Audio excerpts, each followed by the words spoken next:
अब पढ़ेंगे हम इकोनॉमिक्स ऑफ इंडस्ट्री में इंडस्ट्रियल इफ़िशियंसी और टेक्निकल इफ़िशियंसी के बारे में। सबसे पहले industrial efficiency refer to how effectively a firm और इंडस्ट्री यूटिलाइज रिसोर्सेज। मतलब क्या है, इंडस्ट्री अपने रिसोर्सेज को किस तरीके से इफ़ेक्टिवली यूज करती है, जैसे लेबर और कैपिटल का वो किस तरीके से इस्तेमाल करती है ताकि उसे मैक्सिमाइज आउटपुट हो वाइल अचीविंग इकोनॉमिक्स गोल। वो साथ में क्या हासिल कर सके, अपने जो इकोनॉमिक्स गोल हैं उनको भी, जैसे कि प्रॉफिट, ग्रोथ और सोशल वेलफेयर। दो टाइप की इंडस्ट्रियल इकोनॉमिक्स इंडस्ट्रियल इफ़िशियंसी के अंतर्गत दिखाए गए हैं। एक प्रोडक्टिविटी इफ़िशियंसी, एक इकोनॉमिक इफ़िशियंसी।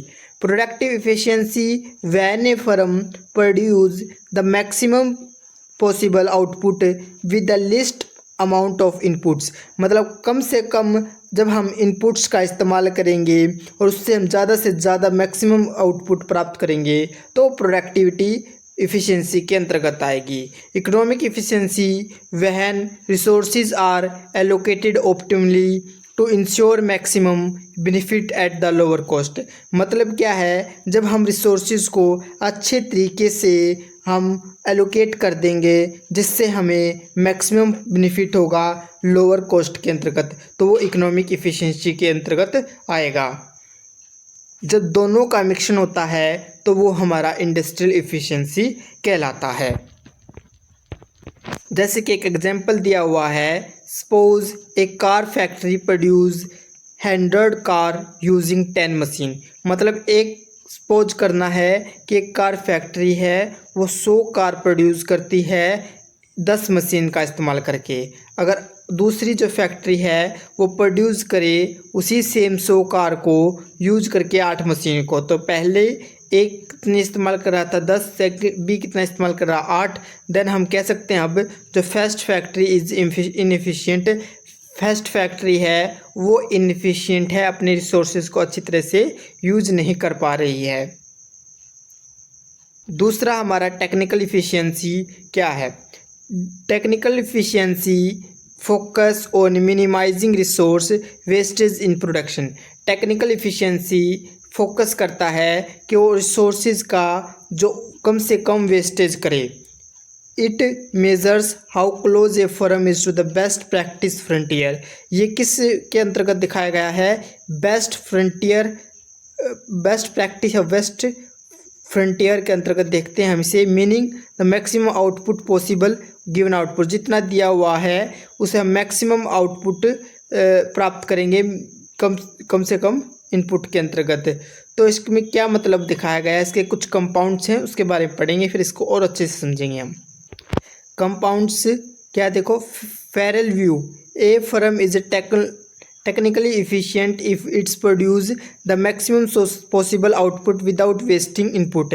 बिना कोई इनपुट को वेस्ट करे हम मैक्सिमम पॉसिबल आउटपुट प्राप्त कर लेते हैं तो टेक्निकली इफिशिएंट होगा। एग्जाम्पल के तौर पर, if a factory produce 100 unit using 100 worker but the same can be achieved with 8 workers then it's technically inefficient. मतलब क्या है, देख सकते हैं हम क्या कह रखा, देखो 100 वर्कर का काम 8 वर्कर्स में चल रहा है, उतना ही आउटपुट हम प्राप्त कर रहे हैं। तो अगर 100 वर्कर में करेंगे तो वो इनएफिशिएंट होगा, हम 8 वर्कर में कर सकते हैं, तो उसी तरीके से हमें करना हो ताकि इफ़िशिएंट यूज हो।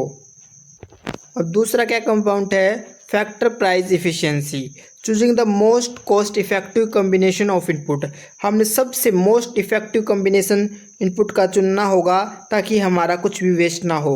If a labour is cheaper than machinery, जब कोई काम करे उस काम में लेबर सस्ता मिले हमें मशीन की तुलना में, तो हमें मोर लेबर का यूज करना होगा इफ़िशिएंट यूज के लिए। मेजरमेंट मेथड क्या है, रेशो मेथड। इसमें हम क्या करेंगे, एक्चुअल आउटपुट जो हमें मिला है और जितना मैक्सिमम पॉसिबल आउटपुट की थी दोनों का रेशो निकाल लेंगे। Example, if a factory produce 90 unit out of possible 100, मतलब पॉसिबल कितनी थी 100 और प्रोड्यूस कितने किया एक्चुअल में 90, तो इसकी इफिशियंटी 90% हो गई। तो इस तरीके से निकालेंगे। टेक्निकल इफिशियंसी एक प्रकार के वेस्टेज को कम करता है।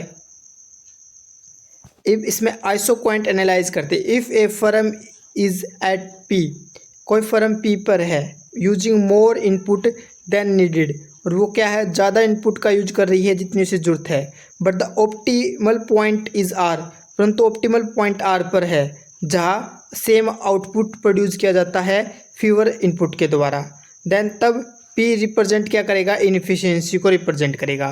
तो इसका फॉर्मूला क्या बनेगा, इसका फॉर्मूला बनेगा technical efficiency is equal to O Q by O P, distance from actual to optimal input use. तो इसे हम एक फिगर्स डायग्राम्स के द्वारा देखेंगे क्या है। देख सकते हैं हमारे पास ये OX1 और OX2 दो फैक्टर कम्बिनेशन दिखा रखा है।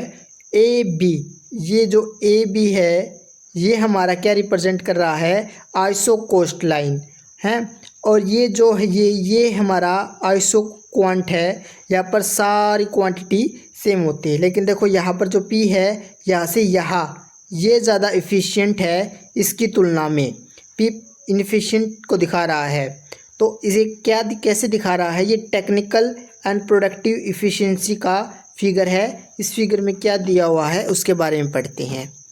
मतलब देख सकते हैं क्या है, अगर हमारे पास जो हमने देखा था जो ऐसे बना हुआ था टच करते हुए आइसो कोस्ट लाइन पे, वो हमारा I से I1 वो हमारा आइसो क्वांट है जो मोस्ट इफ़िशियंट कम्बिनेशन को दिखा रहा है दो फैक्टर के X and Y use to produce a given level of output of commodity को। तो देख सकते हैं क्या है, लेट्स अब टेक P, मैंने दिखाया वो P पर था जो एक्चुअल सिचुएशन थी जब फर्म यूज करती है OD से OC quantities of two factor X1 और X2 रिस्पेक्टिवली टू प्रोड्यूस करती है स्पेसिफिक लेवल ऑफ आउटपुट को। Technical efficiency of the firm at P पर रिलेशन है बेस्ट प्रैक्टिस फ्रंटियर का, और आई कैन बी मेजर किया जाता है रेसो OQ/OP से। और जो AB is the isocost line, the diagram क्या करती है एट पॉइंट R पे जो प्रोडक्टिव इफ़िशियंसी है जहाँ मैक्सिमम हासिल कर रहे हैं, जो उस फैमिली को टेंजेंसी कंडीशन है वो आइसो क्वांट एनालाइज कहलाती है। मतलब हमें मैक्सिमम आउटपुट कहाँ मिल रहे हैं विदाउट वेस्टेज के, वो आइसो क्वांट एनालाइज के अंतर्गत देख रहे हैं हम, और वो ही हमारी टेक्निकल इफ़िशियंसी को भी दिखाता है। तो उन दोनों के बीच क्या अंतर है, इन दोनों के बीच वे देखते हैं हम। टेक्निकल इफ़िशियंसी फोकस करती है इनपुट आउटपुट रेशो के ऊपर, और जबकि इसमें टेक्निकली और इकोनॉमिक्स इफ़िशियंसी दोनों को देखा जाता है इंडस्ट्री इफ़िशियंसी के अंदर। इसके अंदर सिर्फ हम इनपुट आउटपुट रेशो को देख रहे हैं, जबकि इंडस्ट्रियल में हम दोनों को ही देख रहे हैं। इसमें फिजिकल वेस्ट को एलिमिनेट हटा दिया गया है, इसमें तो इतना ज़्यादा एलिमिनेट हटाना में फिजिकल वेस्ट को हटाना है, लेकिन aligning with business goal profit and growth. लेकिन इंडस्ट्रियल इफ़िशियंसी के अंतर्गत प्रॉफिट और ग्रोथ को दोनों को देखा जाता है। टेक्निकल इफ़िशियंसी में हम मेज़र करते हैं प्रोडक्शन फ्रंटियर का, जबकि इंडस्ट्रियल इफ़िशियंसी में हम मेज़र करते हैं प्रॉफिटेबिलिटी और प्रोडक्टिविटी रेशियो का। तो इंडस्ट्रियल इफ़िशियंसी का पार्ट है टेक्निकल इफ़िशियंसी, उसका एक पार्ट इसके अंतर्गत ही आता है हमारा टेक्निकल इफ़िशियंसी। एग्जाम्पल देख सकते हैं, एक डेयरी फार्म प्रोड्यूस करती है 100 litre of milk with minimal resource is technical efficient. किससे मिनिमम रिसोर्स का इस्तेमाल करके 100 लीटर हमें दूध मिल रहा है। अगर सेम फार्म बेचे बेस्ट प्राइस के ऊपर भी और मैक्सिमम प्रॉफिट भी हासिल करे तो वो इंडस्ट्रियली इफ़िशिएंट होगा। मतलब क्या है कि 100 लीटर तो इसे मिल भी रहा है, लेकिन ये प्रॉफिट ज़्यादा कमा रहा है साथ में, तो वो इंडस्ट्रियली इफ़िशिएंट होगा। फैक्टर क्या इफ़ेक्ट कर देते हैं एफिशिएंसी को, तो दो फैक्टर होते हैं, एक तो इंटरनल फैक्टर होते हैं, एक एक्सटर्नल फैक्टर होते हैं। इंटरनल फैक्टर मतलब जो अंतर्गत जो हमारे फैक्ट्री के अंदर हैं उनके अंदर, जैसे कि उनके स्किल, उनके जो मोटिवेशन अपने काम के प्रति हैं या नहीं, और किस चीज़ को अडोप्शन के टेक्नोलॉजी को अडोप्ट कर सकते हैं या नहीं। एग्जाम्पल, अगर वर्कर है वो मोटिवेट नहीं है और मशीनरी हमारी आउटडेटेड है तो सीधी सी बात है एफिशिएंसी डिक्रीज होगी, एक्स इनफिशिएंसी होगी। और एक्सटर्नल फैक्टर में हम देख सकते हैं कि अगर मार्केट में कंपटीशन है तो क्या होगा कि वे ज़्यादा मोर एफिशिएंट बनने की कोशिश करेंगे। Government policies and input cost का स्तर भी देखा जाएगा। मोनोपोलीज में नोट फोकस ऑन एफिशिएंसी, जो मोनोपोली से एक अधिकार है उनका तो नेतृत्व पूरे क्षेत्र पर अपने आप ही है, उनका तो चीज़ लोग खरीदेंगे, इसलिए इतना ज़्यादा एफिशिएंसी हमें मोनोपोलीज में नहीं देखने को मिलती, क्योंकि वहाँ पर कंपटीशन की कमी देखने को मिलती है। तो मेजरमेंट मेथड क्या है, कैसे मेजरमेंट कर सकते हैं हम इस चीज़ को। एक लीनियर प्रोग्रामिंग है, एक इकोनोमेट्रिक मॉडल के द्वारा, एक रेशियो के द्वारा। लीनियर प्रोग्रामिंग में क्या होता है, हम इसमें फर्म का ऑप्टिमाइज प्रोडक्शन को देखते हैं जो रिसोर्स दिए हुए हैं उसकी सीमा के अंतर्गत है। इकोनोमेट्रिक मॉडल जिसमें हम स्टोहेस्टिक फ्रंटियर एनालाइज का अध्ययन करते हैं, इसमें क्या है कि सेपरेट इनएफिशिएंसी, इसमें इनएफिशिएंसी को अलग कर दिया जाता है, जो रैंडम फैक्टर हैं यूजिंग करके एक फंक्शन का इस्तेमाल करके उसे अलग कर दिया जाता है, जैसे कि इस तरह के फंक्शन का यूज करेंगे हम। रेशियो का क्या है कि capital output ratio, total factor productivity, इन सब तरीके के रेशो को देखकर हम अपनी प्रोडक्टिविटी को बढ़ाने का काम, मेजरमेंट करने का काम करते हैं।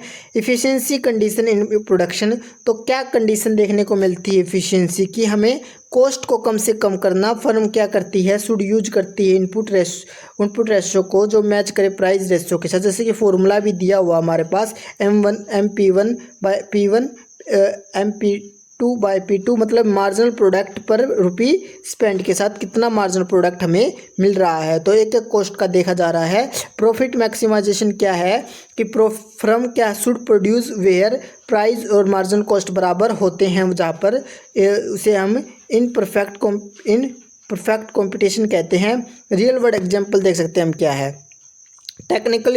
टेक्निकल इफ़िशियंसी एक पोस्टल सर्विस है, वो अपनी इफ़िशियंट 99% डिलीवर टाइम पर कर देता है, तो वो टेक्निकली इफ़िशियंसी होगा। इंडस्ट्रियल इफ़िशियंसी, अगर सेम पोस्टल सर्विस है वो इंडस्ट्रियली इफ़िशियंट तरीके से कम कॉस्ट पर और चीपेस्ट डिलीवरी कर देता है तो उसे मैक्सिमम प्रॉफिट होगा। तो इस प्रकार के इंडस्ट्रियल और टेक्निकल एफिशिएंसी को अंतर हम बिल्कुल साफ हो चुका है। अब इसका अंत में कंक्लूजन देख लेते हैं। तो क्या है, technical efficiency form the foundation of industrial efficiency.